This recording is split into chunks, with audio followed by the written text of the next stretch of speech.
La aldosterona se une a su receptor que es intracelular, el receptor mineralocorticoide, va al núcleo y este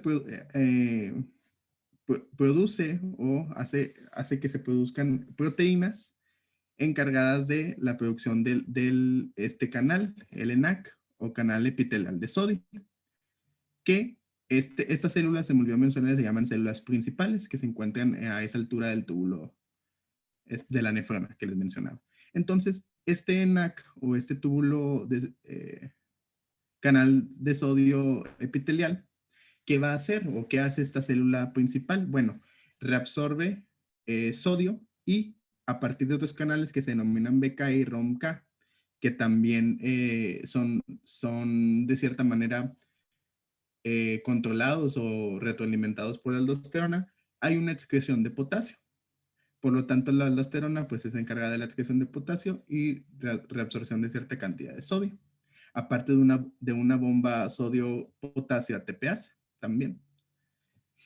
Entonces, la importancia en este caso es que si nosotros también tenemos una deficiencia enzimática que nos produzca una deficiencia en la hormona que sería en este caso la aldosterona, pues bueno, nos vamos a ver afectados y podemos tener manifestaciones como lo es una hiponatremia con hipercalemia, por ejemplo.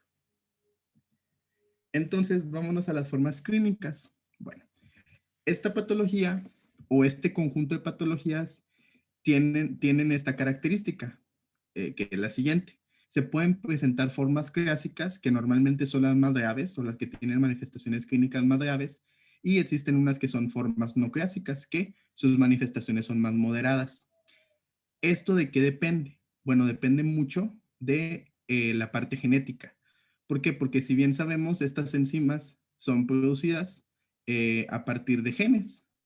Las instrucciones están en genes, por lo tanto, al haber diversas mutaciones en genes, que no es nada más una sola mutación, pues bueno, genotípicamente puede haber mucha heterogeneidad en cuanto a la producción de mutaciones en esos genes productores de las enzimas. Y el paciente fenotípicamente se puede presentar con manifestaciones muy, muy diversas, ¿sí? Ahorita cuando veamos el diagnóstico me voy a dar a entender un poquito más. Entonces yo les mencionaba que puede haber formas clásicas, que son las más graves. En estas el déficit de esas hormonas es completo y las manifestaciones se empiezan a producir en una época fetal. Por lo tanto, el paciente o el bebé cuando nazca ya va a tener algunas manifestaciones clínicas de esta patología. En cambio, las formas no clásicas, que son las más moderadas, el déficit es parcial, ¿sí? Y las manifestaciones son tardías. Normalmente no se presentan cuando tenemos un neonato, por ejemplo, o un niño. Normalmente se presentan en la adolescencia o en muchas de las ocasiones pasan totalmente desapercibidas. Estos pueden ser, por ejemplo, en el que el paciente se haga un check-up y de cierta manera esas hormonas salgan alteradas, pero el paciente clínicamente no presenta ninguna manifestación. Otra de la cuestión aquí es que yo les decía que pueden existir diversas déficits. Y el déficit más común, les adelanto, es el déficit de la 21 hidroxilasa en el 95% de los casos. Es el déficit de esta enzima, de esta enzima es el que nos vamos a encontrar en la mayoría de estos pacientes.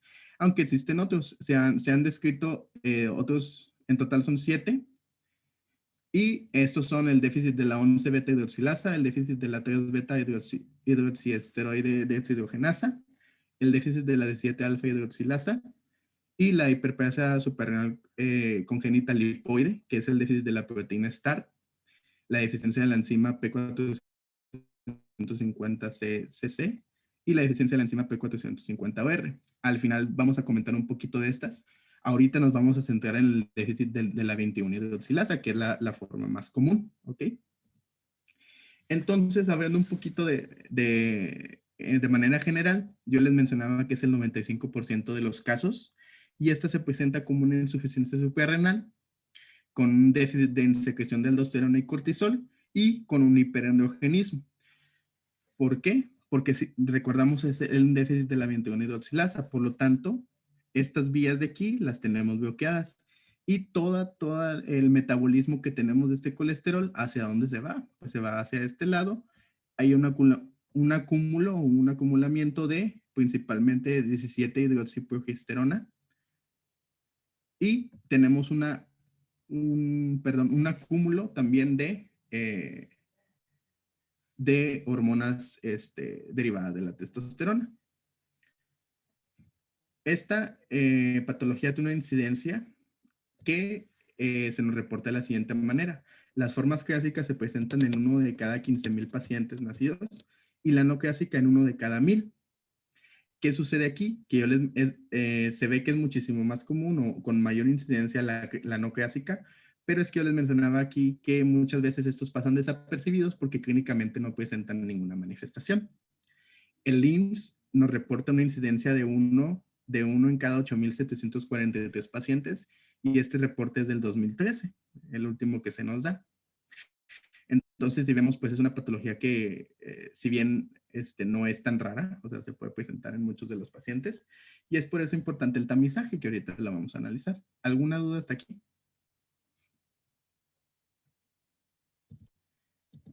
No. Entonces, vamos a comenzar con la forma que es clásica de esta deficiencia de la 21-hidroxilasa. Ahora, aquí la vamos a subdividir. Esta forma clásica que sí presenta manifestaciones desde una edad temprana puede tener a su vez dos formas. Una que es perdedora salina, que sucede en el 67% de los casos, y una forma que es virilizante simple, que sucede en el 33% de los casos. ¿Qué sucede en la forma perdedora de salina? Perdedora salina. Bueno, aquí hay una insuficiencia suprarrenal que se caracteriza por este déficit de aldosterona que se va a ver como una pérdida salina.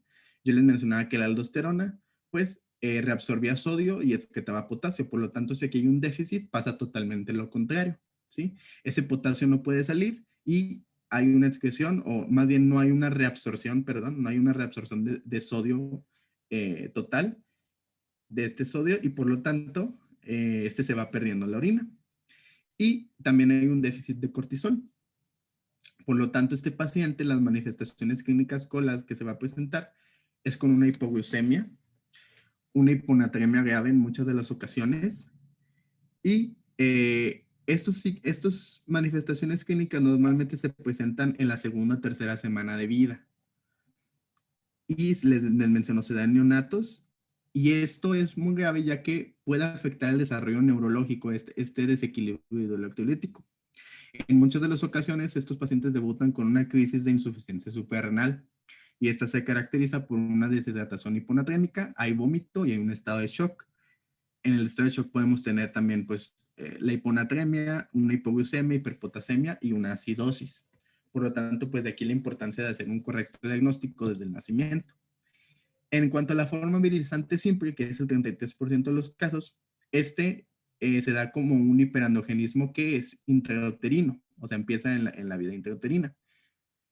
En el paciente varón va a presentar una macrogenitosomia, perdón.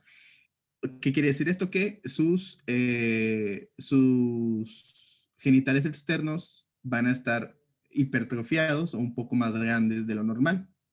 En cuanto a pacientes mujeres, estas van a tener una virilización en sus genitales externos, que la vamos a poder analizar con la escala o con la clasificación de Prader, como lo vamos a ver más adelante. Y en esta forma virilizante siempre no hay una alteración importante del cortisol y la aldosterona. Aquí lo que vemos más afectado pues es la parte de los genitales. Y aquí les traigo, por ejemplo, la clasificación de Prader. Esta clasificación, que es la clasificación de la ambigüedad genital, nos lo divide en 5 tipos. El tipo 1, solamente vemos una hipertrofia del clítoris. En el tipo 2 ya vemos esa misma hipertrofia del clítoris, pero vemos un orificio uretral y una vagina que todavía está diferenciada. Pero estos ya se van acercando, o sea, a veces es difícil distinguirlos. En un tipo 3, nosotros vemos esas mismas características, pero el orificio uretral y el vaginal ya es único. Y nosotros ya tenemos una unión de los labios, de manera posterior. En cuanto al tipo 4, nosotros ya podemos ver lo que se denomina un clítoris pene. Y hay una hipospadia perineo escrotal. Y en este ya tenemos una fusión completa de los labios mayores. Y en la 5 se le denomina una virilización completa, pero pues esta no tiene testículos. no hay testículos palpables. Normalmente los grados que más hacen dudar al médico al momento de determinar el sexo del paciente son los grados 4 y 5, aunque a partir del 3 ya puede haber alguna duda en su asignación. Por lo tanto, aquí es importante resaltar que si nosotros estamos atendiendo un parto y un paciente presenta esta ambigüedad genital, es muy importante descartar que hay una hiperplasia suprarrenal congénita. De ahí la importancia, les traje algunas imágenes. Vean, por ejemplo, aquí nosotros podemos ver esa unión de labios como si fueran bolsas escrotales, ese clítoris que está prominente o hipertrofiado, pero nosotros estamos viendo ahí un orificio uretral todavía. En este caso, por ejemplo, es un grado menor. En este vemos la hipertrofia del clítoris, pero no logramos ver aún la fusión de los labios. Por lo tanto, pues es un poquito más fácil distinguirla, esta ambigüedad, que de la pasada. ¿Alguna pregunta o duda? Y bueno, hablando un poquito de sus diferencias o algunas características que se puedan resaltar en cuanto a la variedad clásica, perdedora de sal, a la clásica virilizante y a la no clásica, es que, por ejemplo, en la edad del diagnóstico, por ejemplo, la perdedora de sal en el masculino se puede detectar de recién nacido a los 6 meses y en femenino de recién nacido igual a los meses. Aquí, por ejemplo, cabe resaltar que la variedad clásica virilizante es muchísimo más detectable o más rápidamente detectable en una paciente femenina. ¿Por qué? Porque puede existir esa ambigüedad genital. En los pacientes masculinos sería un poquito más tardado o más difícil, ya que puede que no se distinga tanto ese crecimiento, esa hipertrofia de su miembro, por ejemplo, o de sus partes externas. Y la variedad no clásica, como les menciono, tanto masculino como femenino, esta se retrasa un poco en el diagnóstico, a veces no se diagnostica, se va de niño a adulto. ¿Por qué? Porque no presenta tantas manifestaciones clínicas. Y pues obviamente en una variedad perdedora de sal a veces sí puede haber ambigüedad en el sexo femenino, y obviamente la característica de la virilizante es que hay una ambigüedad en el sexo femenino. La aldosterona, pues, en la perdedora de sal está baja, obviamente, y en las otras variedades está normal. La renina, debido a que la aldosterona está baja en la variedad perdedora de sal, pues aquí está elevada. En la clásica virilizante puede estar elevada, y en la no clásica, pues, lo normal es que esta no tenga alguna alteración. El cortisol, en cuanto a las variedades, tanto clásica, en las dos clásicas está bajo, y en la no clásica normalmente es de un nivel normal. La 17 OHP o hidroxiprogesterona está muy elevada en una variedad perdedora de sal. Está tiene una elevación moderada en la clásica virilizante, y en la no clásica la elevación es muy leve. ¿Sí? Y estas son algunas de las cuestiones que nos pueden ayudar a diferenciar entre sí. Y el porcentaje de actividad enzimática varía. Por ejemplo, la perdedora de sal es del 0%, en la virilizante se menciona que del 1%, y en la no clásica varía, pero pues es muchísimo mayor que las formas clásicas. ¿Ok? Hablando ahora de la forma no clásica, esta se presenta como un hiperandrogenismo de aparición postnatal, y existen formas crípticas u oligoasintomáticas. ¿Esto qué se refiere? A que solamente estas no presentan ninguna manifestación clínica clara más que irregularidades a nivel de tests hormonales. Esta es la variedad críptica que se le conoce así. En la infancia, en muchas de las ocasiones, los niños pueden empezar con pubarquia prematura, que es la aparición de vello en las zonas genitales, una piel grasa con acné, aceleración del crecimiento e hipertrofia del clítoris en cuanto al sexo femenino. Pero pues estas en ocasiones a veces no son tan notables que hagan pensar al paciente que tiene alguna patología. Y ya en la adolescencia las mujeres se puede presentar irregularidades menstruales, hirsutismo, calvicie, ovario poliquístico, acné e infertilidad. En el caso de los varones puede haber acné, oligospermia e infertilidad. Pero les digo, en muchas de las ocasiones pues ni siquiera estas manifestaciones clínicas el paciente presenta. ¿Qué vamos a hacer nosotros, pues, al momento del diagnóstico? ¿Cómo nosotros vamos a poder diagnosticar? Bueno, existe algo que se llama también neonatal para la hiperplasia suprarrenal congénita. ¿Qué es lo que hacemos nosotros? Bueno, lo que se hace es que se recomienda que la toma de esta prueba o la toma de sangre que se haga en el talón de este paciente se haga a los 3 a 5 días de vida. ¿Y qué vamos a hacer nosotros? Bueno, con esa sangre, a partir de un estudio cromatográfico, vamos a detectar la 17-hidroxiprogesterona. ¿Por qué? Porque yo les dije que este metabolito es el que más se acumula al momento de bloquear nosotros la vía o esa síntesis que va a haber a partir de la 21-hidroxilasa. Entonces, si el paciente presenta alguna alteración genital, inmediatamente yo les mencionaba que vamos a hacer este tamiz, pero inmediatamente vamos a sospechar alguna patología endocrinológica. Por lo tanto, nosotros debemos de enviarlo al endocrinólogo pediatra. Bueno, yéndonos a que no tiene alguna manifestación o alguna alteración genital externa que nos haga pensar en esto, nosotros de todos modos tenemos que hacer ese tamiz.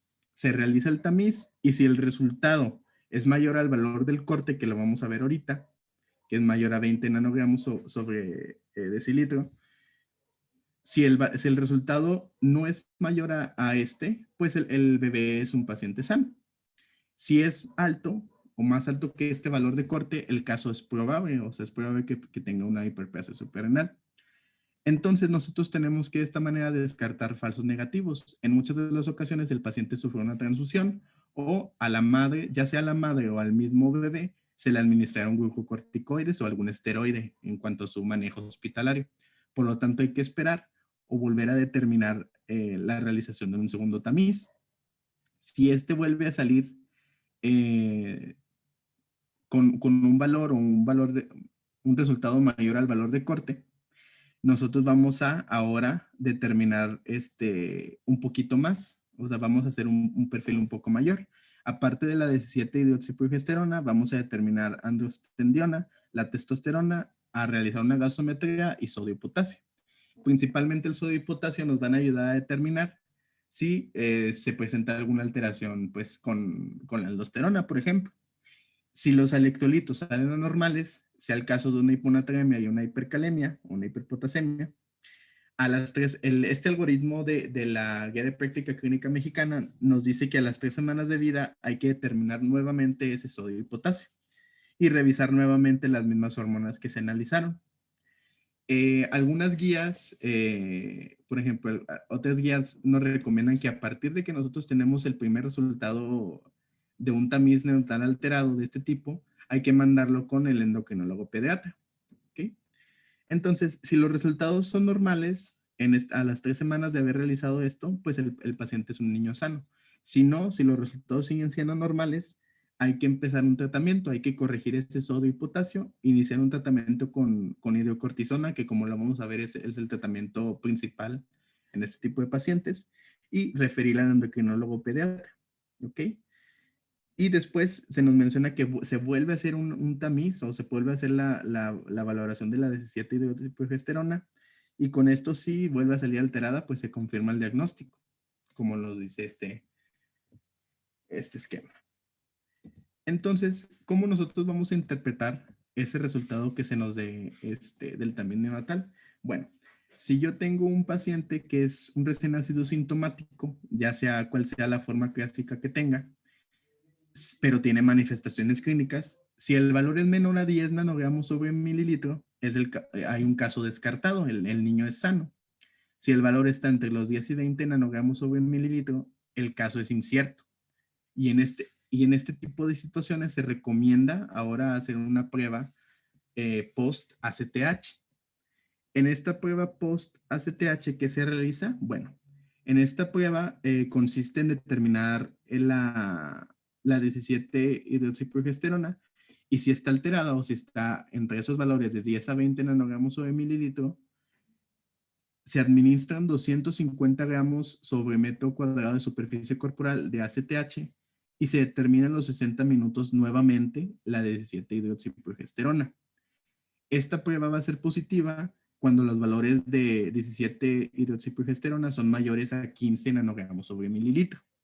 O sea, después de administrar esa ACTH, el paciente adquiere un valor de mayor a 15 nanogramos sobre mililitro. En ese caso, la prueba es positiva y el paciente pues ya tiene un diagnóstico de hiperplasia suprarrenal congénita. Si en este caso, por ejemplo, al momento de hacer la prueba post-ACTH, el valor vuelve a salir entre los 10 a 15 nanogramos sobre mililitro, el caso sigue siendo incierto. Y en este tipo de situaciones lo que se recomienda es son hacer pruebas moleculares, como lo vamos a ver más adelante. Ahorita solo se les menciono. En el caso de que los valores sean mayores, el paciente sintomático tiene valores mayores de 20 nanogramos sobre mililitro, bueno, se confirma el diagnóstico y ya no hay que hacer más. Se inicia el tratamiento y se refiere al endocrinólogo pediatra. Entonces, si nosotros en muchas de las ocasiones, pues bueno, se presenta un recién nacido sintomático, de todos modos a este tipo de pacientes o el tamiz de todos modos se les hace a todos, ¿sí? Y pues aquí se nos dan esos mismos valores, bueno, aquí se dan valores de menores a 20, de 20 a 50 y mayores a 50. Y en este caso, pues, como es asintomático, pues esa es la manera de actuar, pero es prácticamente lo mismo. Yo les hablaba de un diagnóstico molecular. Bueno, hablando de hiperplasia suprarrenal congénita, no hay un solo gen afectado, son muchos genes. ¿Por qué? Porque son muchas enzimas. Y de hecho, las afectaciones o las mutaciones que hay en las enzimas no es una sola, o sea, son muy variadas. Puede haber deleciones, puede haber conversiones, puede haber tripetes, perdón, y puede haber mutaciones puntuales, ya sea en ciertas, se me fue la palabra, en ciertos, bueno, ahorita me acuerdo. Codones. Codones, sí, perdón. Entonces, el gen responsable del déficit de 21 hidroxilasa se denomina CYP21A2 y este se localiza en el brazo corto del cromosoma 6P21, la banda 3, en la región 3 del sistema HLA. ¿Esto de qué nos va a ayudar? Bueno, se menciona que es algo complejo, o sea, es una enfermedad genética compleja. ¿Por qué? Porque puede ser que del padre haya heredado cierta mutación y de la madre otra mutación. Y por lo tanto, el paciente genotípicamente tiene alterado alguna enzima.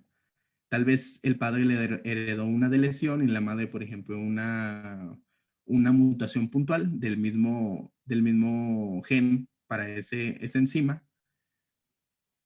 Fenotípicamente el paciente puede o no presentar la enfermedad, o sea, es muy variada la presentación que puede haber. No sé si me voy a entender o no sé si hay alguna duda.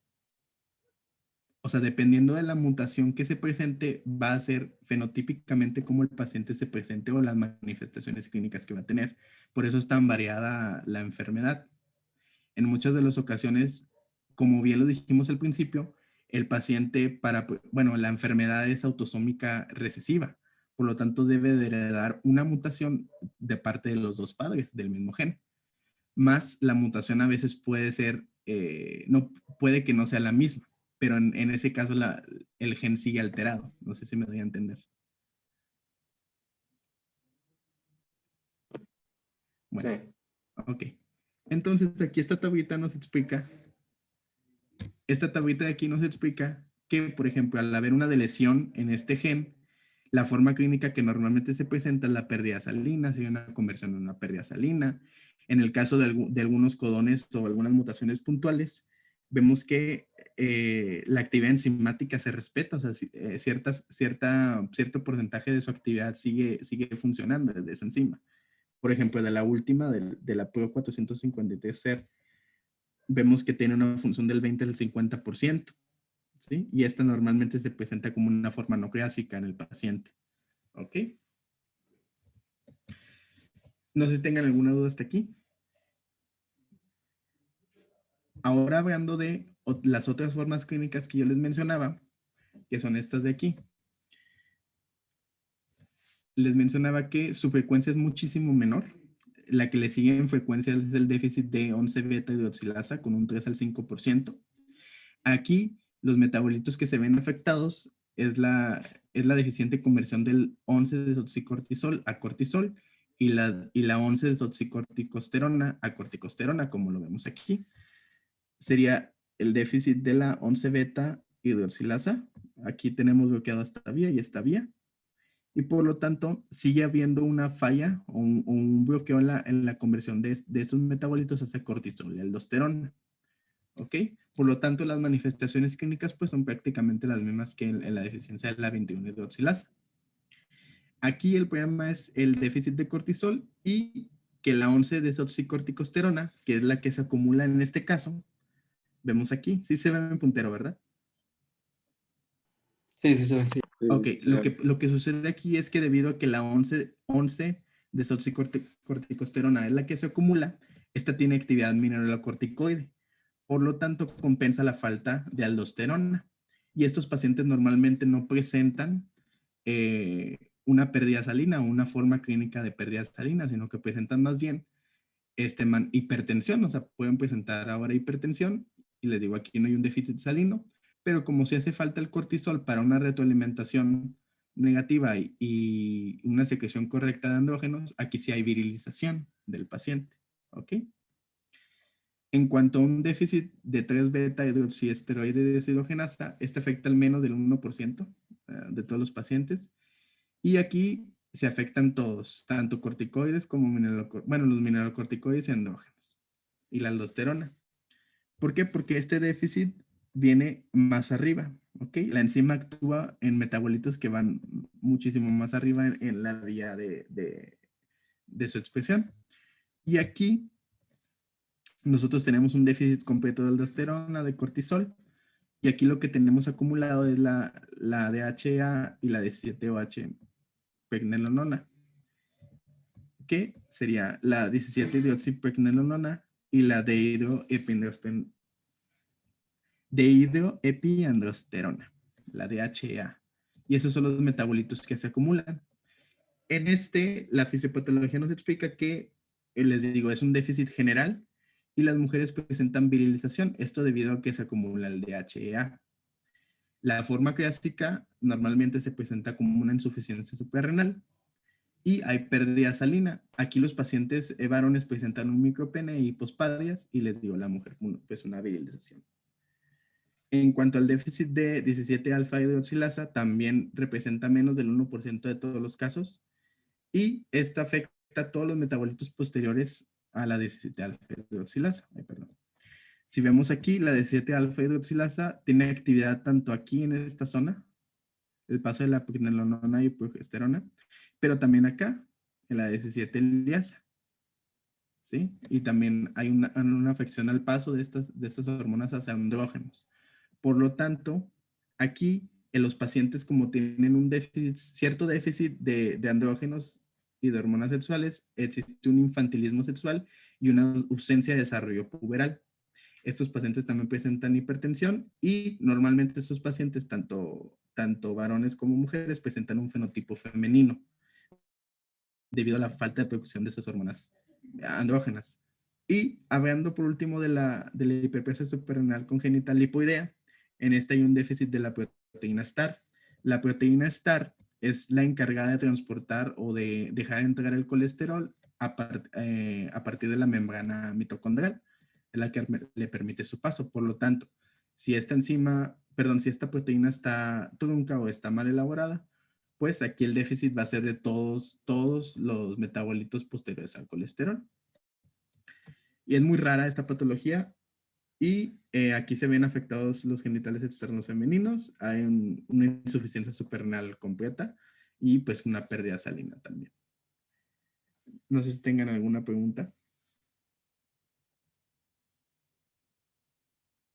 Existen otros, por ejemplo, en el caso de la deficiencia de P450cc, que también se le conoce como colesterol desmolasa, y prácticamente pues es la misma fisiopatología que la anterior, que el déficit de la proteína STAR, debido a que pues se bloquea desde la producción de colesterol la pregnenolona, y en este caso pues tampoco hay producción de ningún metabolito subsiguiente.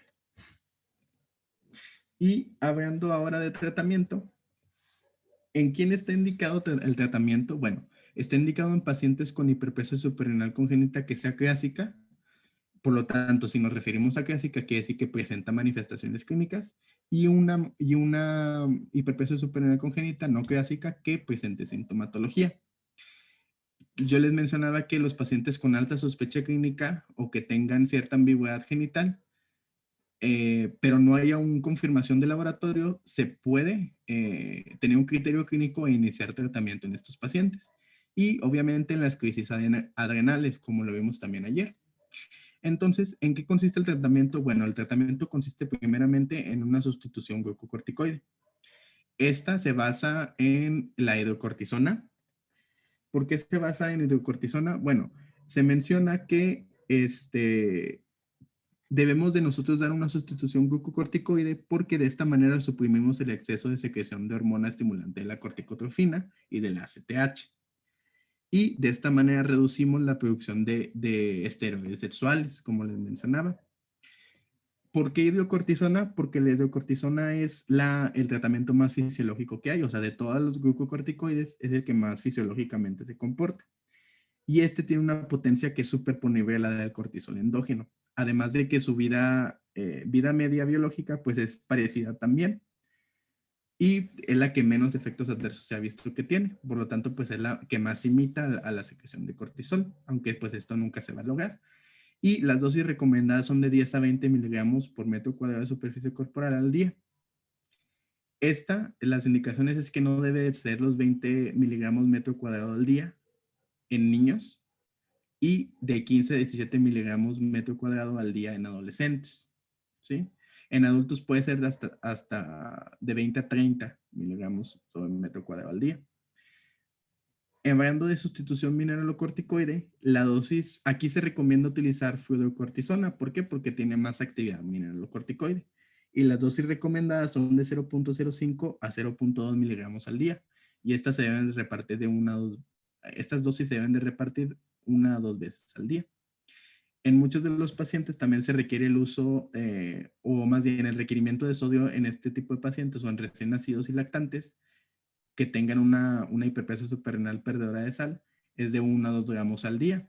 Si estos pacientes no consumen esa cantidad suficiente de sodio o de sal, más bien de sodio, se recomienda el uso de suplementos de cloruro de sodio que contengan esta misma cantidad, de 1 a 2 gramos al día se les debe dar a los pacientes. ¿Cómo nosotros vamos a saber que ese paciente está respondiendo bien al tratamiento? Pues también ya lo veíamos ayer, porque el tratamiento es muy parecido al de la insuficiencia suprarrenal. Nosotros empezamos a ver que el paciente tiene buen apetito y sensación de bienestar, no tiene náuseas ni vómito. Cuando nosotros nos estamos excediendo la dosis, el paciente empieza a presentar signos de un síndrome de Cushing, que en este caso sería iatrogénico, puede presentar manchas violáceas, puede presentar una facies cuchingoide. Y pues también existen los riesgos, como también ayer lo veíamos, de que si nos excedemos una pérdida de hueso y una osteoporosis. Aquí también se nos presenta esta tablita del ajuste del tratamiento, en el que vemos que, como nosotros sabemos si tenemos un buen control, una sobredosificación, una subdosificación. En el caso del tratamiento para el cortisol, que en este caso serían los glucocorticoides, si el paciente pues no presenta sintomatología, está teniendo un buen control. Si hay una sobredosificación, pues se presenta lo que les digo, un síndrome de Cushing. Y si hay una subdosificación, puede que sea sintomático o presente hipoglucemia, astenia o intolerancia a estrés banal. En